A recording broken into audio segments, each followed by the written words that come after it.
Embakasi Central zifanywe na County Government of Nairobi. Mtarealize ya kwamba this project mpaka ziwe funded by the national government and you people. Pesa inatoka mara tatu ya kufund budget.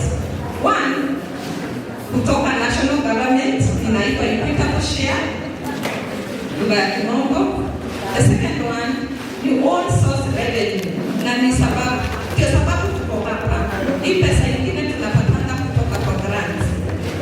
Sasa zile tulifanya planning na nini ukatupatia viongozi zenu mambo ya maendeleo. Yote tulisanga Nairobi mzima na budget yote ya hii mwaka 2023-2024 ni 42.3 billion. Na hiyo ilitoka kwenu. Sasa hii pesa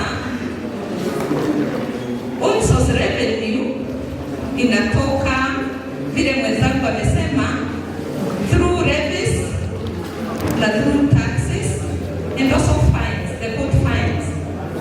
Na tunatarajia ama we expect hiyo pesa ambayo inatoka kwenu ni 20 billion out of 42.3 billion. It's 20 billion, 19 billion itakuwa funded by the national government na around 4 billion, approximately 4 billion tutapata through grants, either direct grants ama conditional grants.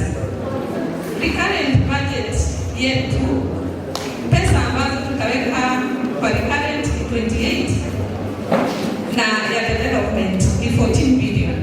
Tutarealize kazi yetu tunafanya within the legal framework. PFMA Act 24 inatuambia at least kwa maendeleo 30% or more should be put in development.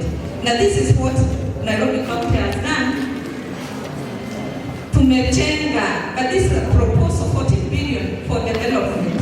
Ukicalculate 14 billion out of 42.3 billion, hiyo inakuja 33%. So it is over and above what the law stipulates.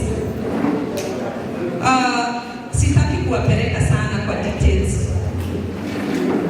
Mwenzangu atatake over awaeleze our 20 approximately